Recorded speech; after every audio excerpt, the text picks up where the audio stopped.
Hey guys, so today I'm going to do a little bit of a random tag video just because I thought the questions were kind of fun. And it's called This or That Tag. Questions are concerning makeup, nails, body, fashion, hair, etc. etc.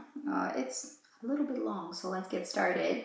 Blush or bronzer? Blush, because I feel like on a pale skin, blush makes a bigger difference and freshens you up a lot more than bronzer.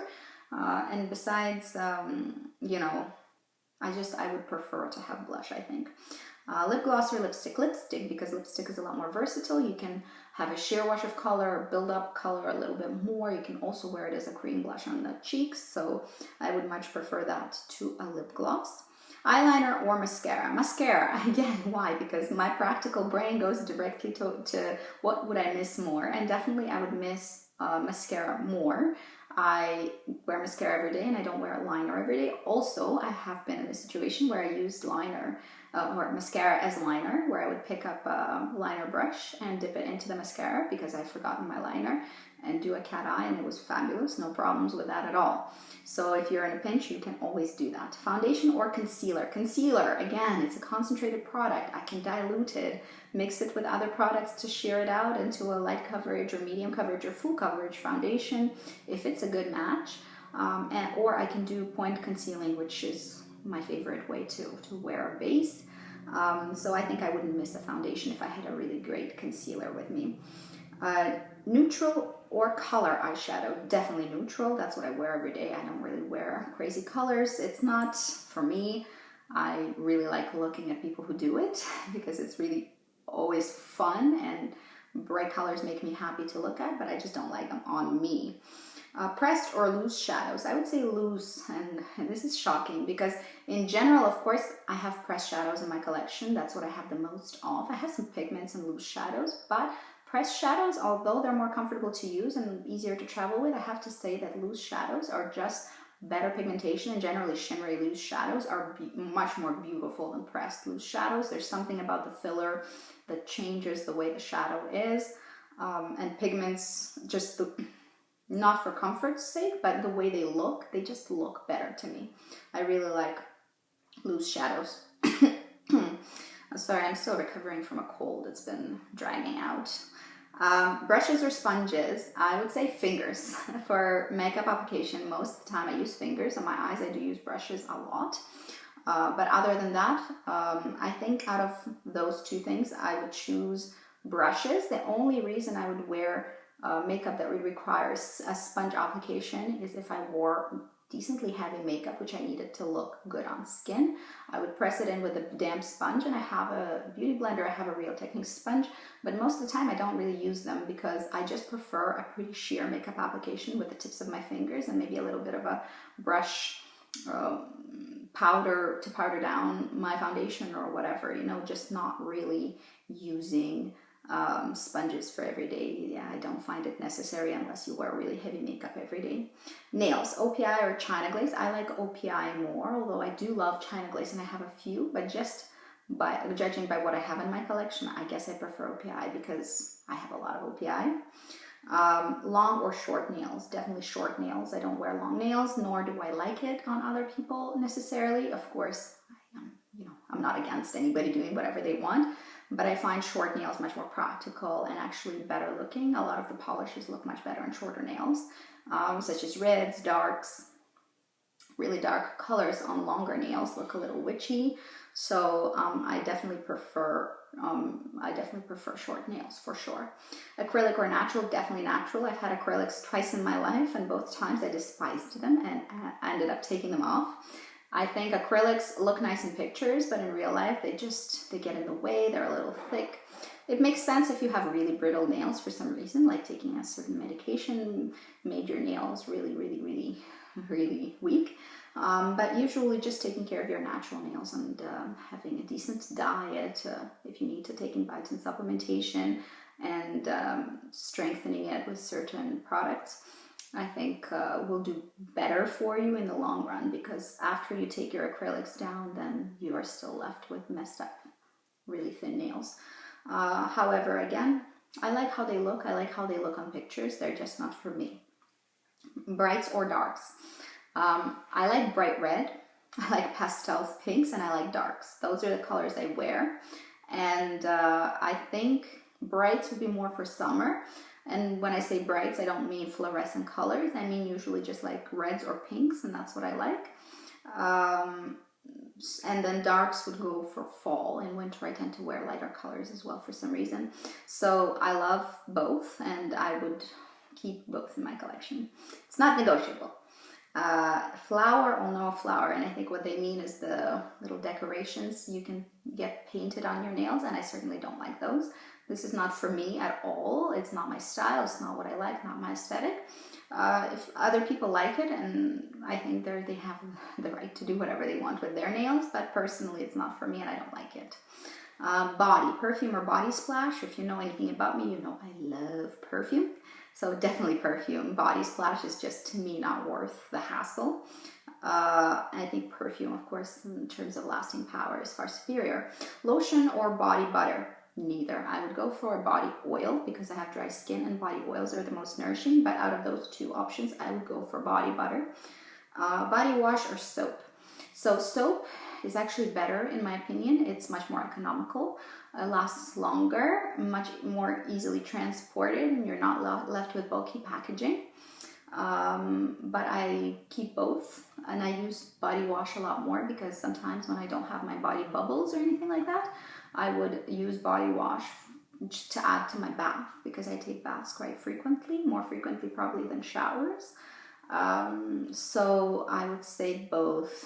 If I was just showering every day, then solid soaps for sure. But since I do take baths, then body washes come in handy because if you're running low or out of your bath products, then that goes in there for sure very easily. Fashion, jeans or sweatpants? So I'm assuming this is for comfort and very casual days because I certainly don't wear either of those two things on a daily basis. I genuinely prefer slacks or maybe like joggers, like the elevated jogger style where you still have the elasticated way, but maybe you have a bit more structure to the pant. And I love silk joggers. They really look like beautiful, relaxed pants, but and they're much more comfortable than jeans can ever be. But they also look fantastic. So I certainly, if I had to pick either sweatpants or jeans for comfort, I would definitely go sweatpant route because I just don't find jeans quite as comfortable, and I have high-end, beautiful, very soft jeans, and they're comfortable, but I just find joggers much more comfortable, and slacks are just, they're more comfortable for me. I don't get the hype around jeans. I don't understand why they're such a big deal, and I don't get why everybody's wearing them left and right. They're not as comfortable as other forms of panthood, and they are, you know, they're a little casual for my liking. But again, I do own jeans and I love wearing them on weekends, and just sweatpants would be my pick out of those two things. Long sleeves or short? Long sleeves. And you can see right now it's summer and it's hot out, and I still would wear long sleeves because I am working in an environment where propriety is important. So you know, you don't want to be revealing. I certainly don't, and I think it's inappropriate in a workplace, depending on the workplace, if you know what I mean. So, you know, long sleeves are better for me, and also I've noticed since I started wearing lots of silk and linen, to be honest with you, it's not like it's more hot or any hotter or more uncomfortable in the summer heat if you're wearing something like silk, like what I'm wearing today. It's lightweight, it's beautiful, it's breezy, and also it protects you from at least some percentage of the UV rays of the sun, so you don't burn as much because you're more covered up. So I think I prefer long sleeves even in the summer now, not because I want to hide myself necessarily, but because you know, it's just more practical, first of all, and second of all, I'm much more professional than short sleeves can ever be. So for that reason, I prefer it. And I can certainly state that, you know, in hotter countries, a lot of the native population will wear quite long garb, because long-sleeved and closed leg garb, because it's very practical. The sun does not penetrate the fabric completely. It will still penetrate to a certain degree, but at least a lot of the sun rays are stopped by the fabric if you're covering up a little bit more in the summer, and also you're protected from all the stickiness, the dirt, some of the insects that are floating around in the summer if you're in the countryside. So I would recommend long sleeves. Why am I talking about this for such a long time? Dresses or skirts? Dresses. Excuse me. Dresses. And why? Because dresses are much more practical in my opinion. It's a one and done outfit. You throw on a dress, you're finished for dressing yourself basically. And also because except the summertime, you can layer them. You can layer things under them, you can layer things over them, and you can really switch up the look a lot. So they effectively act like skirts, but with better functionality. So I would go with dresses. Although I have quite a few skirts, I always reach for dresses over skirts. Stripes or plaid? Definitely stripes. I think stripes are much more corrective for the figure. They will, they can emphasize certain things, they can hide certain things. Plaid just kind of lays over the body, occasionally emphasizing the wrong thing. So you can be kind of careful with prints, but I think stripes are easy prints to style, because if you find the right width of stripe for yourself and the right placement, it can really slim you down. It can really look great. Very corrective. Flip-flops or sandals? Definitely sandals. And I will explain to you why I'm not a fan of flip-flops. I think they're just not a practical shoe. First of all, they never offer any support to the arch of your foot. So therefore, you think you're comfortable, but walk around in flip-flops for a while. It's just not practical. For poolside or beach, I would prefer slides over flip-flops for sure, because flip-flops also can give you quite significant blistering. And also if you're at a beach and you're walking on the sand, we all know that flip-flops aren't comfortable. They're like a shovel that gets the sand gets in, and it's a bit of a mess. Not that the sand gets in, but because they will bend, they'll be all weird in the sand. I don't think they're very practical or comfortable, and frankly I don't understand why people would choose to wear them over slides, for instance, because slides, they stay on your foot a lot better. They're not as flexible and flimsy as flip-flops can be. And also, they just are less likely to give you blisters. In terms of sandals, sandals stay on the foot much better at the beach. So I would go with maybe platformed shoes to sort of elevate yourself from a hot sand. I found that by the midday, if you're at a beach, say in the Caribbean, the sand gets quite hot. So you really need to wear something. And the most comfortable shoe, funny enough, I found is a small platform sandal, basically slide sandal.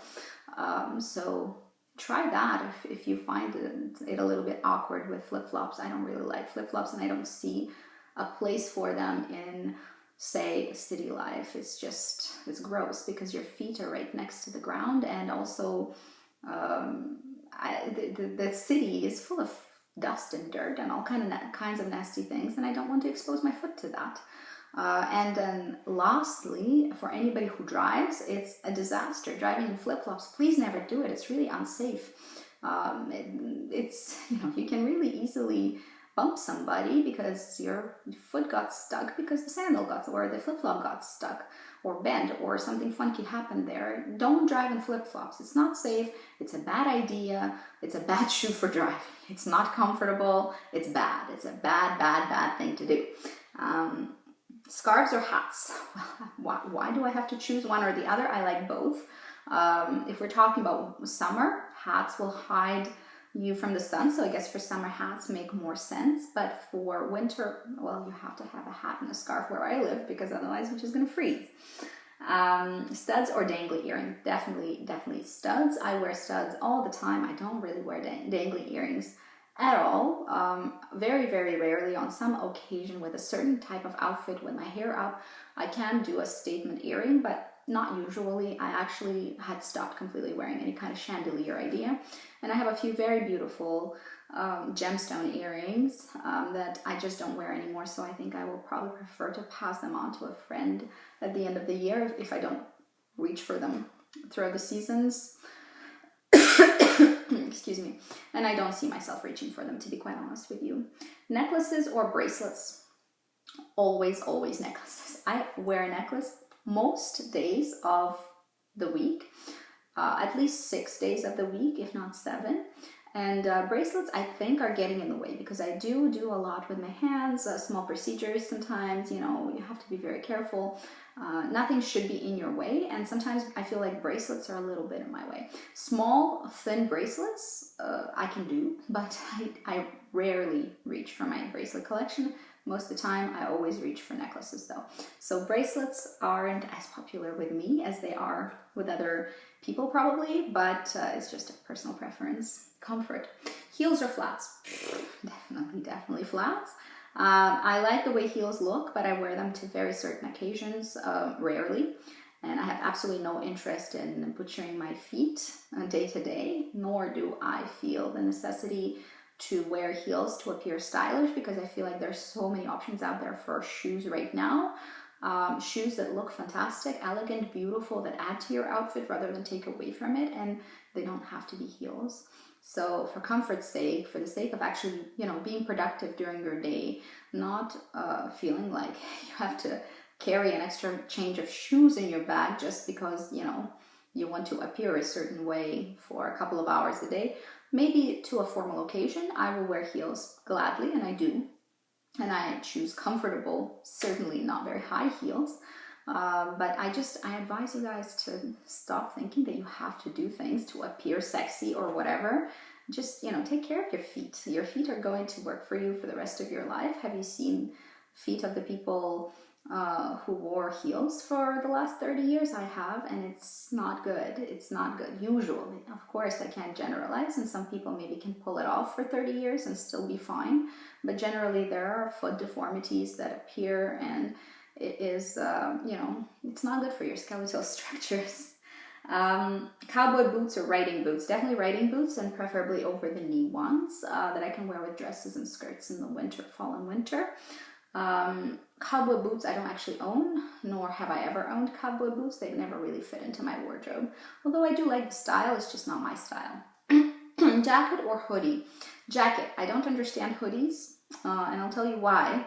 Because although I understand sweatshirts, I don't understand hoodies. I don't find hoods particularly practical. I feel like you almost never actually wear a hood, because if you're cold enough, you're just going to take a hat with you. At least for me, that's true. And that those hoods, they're always just like bulking up over there. You have to make sure that they're sticking out just the right way. They are in the way. They just kind of hang out there. They don't really do anything. They just add unnecessary casualness to the outfit, and I think sweatshirt is casual enough, and it's far more practical because it doesn't have that extra piece of fabric just hanging out there.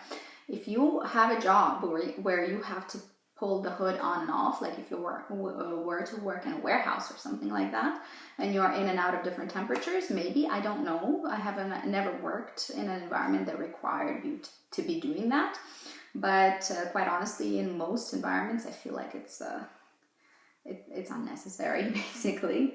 Forever 21 or Charlotte Russe? Neither. I think both of these places have pretty low quality clothing, so I would say save your pennies and buy something, you know, something better quality. Less but better, or fewer items but better quality, for sure. That's how I approach my wardrobe at this point. In my 20s, I was all about, you know, the new trendy thing, and I would rather have a lot of items. But the older I got, I thought to myself, what am I doing? I'm just wasting my money, and I still look cheap head to toe. So not doing either of those things. Abercrombie or Hollister? Neither. I don't wear either. Saks Fifth or Nordstrom? I do more shopping in Nordstrom, but if Saks Fifth was more available, especially online, they do have a website and it's decently easy to navigate, but Nordstrom is it's just got a really good online system to shop, including Nordstrom Rack, where you can save tons of money for really, really great quality clothing. So I feel like I would rather shop at Saks Fifth if we're talking about an actual store. Saks Fifth is where I would go, but Nordstrom, because online they're just better. Pardon me. Next, hair, curly or straight. Both are good. I tend to go for curlier styles most of the time, simply because my hair is quite thin. Not in terms of the amount. I have a lot of hair, but it's very thin in texture. So I do like to sort of plump it up with various products and also with texture. So curl is good for that. But today I'm wearing it straight. I just blew my hair out, not a blowout, but just dried my hair with a hairdryer, and I think it looks really nice and quite voluminous for a straight style. Bun or ponytail? For my length of hair, definitely bun is better because it gets things out of your face, but you don't get the weird short little stubby ponytail. I really don't like when really short hair is up in a ponytail. I prefer to sort of put it away in a bun, maybe plump it up a little bit so it looks more presentable.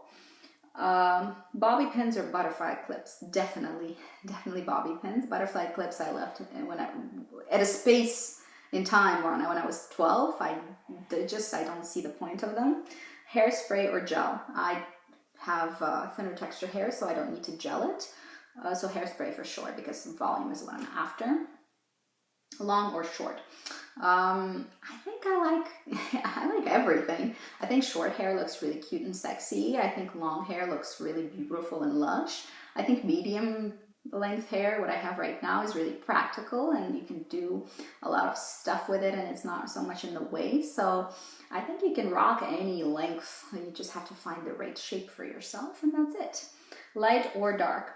I generally stay within this dark range. I don't go much lighter than what my balayage looks like right now. I think with my coloring, definitely blonde would probably not be a really good option. I have never gone blonde, nor do I plan to. But I think highlights or balayage or lowlights or something like that are always a good option. So you can play within your color palette and keeping in mind your sort of undertones. Just, it's fine to play with lighter or darker version of yourself, but I think very, very drastic changes also require drastic changes for your eyebrows, and also require you to be very cognizant of your undertones and coloring in general and all of that. So I have never been extreme with my hair coloring choices, but I think it's nice to experiment and have fun with it. Whatever, light or dark, both are good. Side sweep or bangs or full bangs? I've had both. I think I prefer how side sweep bangs look at me right now, but I've had full bangs and then that's also fun. I like both. Again, some people can pull them off. Some people have a strong preference, but for me both are good. Random, rain or shine? Definitely shine. Who would choose rain? I don't like rain. I think it's nice mood sort of thing, but shine, definitely sunshine. Summer or winter? I hate winter. I don't like winter. I hibernate and I wait to live in the summer. I don't like winter sports very much. I don't like being cold. I don't like shoveling the snow. I don't like having to clean the car every time I get into it. Nothing about winter really excites me. I'm not that person who likes winter. Definitely summer. Fall or spring? I like both, but I think fall I prefer because it's there's something very reminiscent and very nostalgic about fall. I'm not sure what it is, but it just makes you feel a certain way. However, spring makes you feel new and hopeful and like a new life is about to begin. So I guess both are good, but fall for me. Chocolate or vanilla? I think chocolate. Although I've had really good vanilla that I would prefer to chocolate, so depends on the quality of the ice cream. If this is an ice cream question, I don't know. East Coast or West Coast? So this is a question I think for an American. Me living in Canada, for me, I think East Coast of Canada I like better, although I haven't spent enough time on the West Coast to sort of develop a very firm opinion. Therefore, I will reserve my answer to that question for now. For the States, of course, East Coast and West Coast are very, very different. I love East Coast, I have to say, but I would probably go live in the West Coast. I like the chill, relaxed sort of vibe of the West Coast. It jives with the kind of lifestyle I want to have much more. I think East Coast, and when I think East Coast, I think really like New York, as a representative umbrella term for East Coast. love visiting New York. I love New York and I would go back in a heartbeat. I would go and stay there for a month or a few months doing an internship or something, or some kind of a qualification course or something like that. But to be quite honest with you, I probably would not want to live on the East Coast. It's a lot more stressed out, I feel like. So West Coast would be probably preferable for me, with its laid back attitude, relaxed style, and just sort of taking it as it is, you know, the West Coast lifestyle. That's it for today, and I hope it was fun for you to listen to my little tag, and I'll see you guys very, very soon. Bye-bye.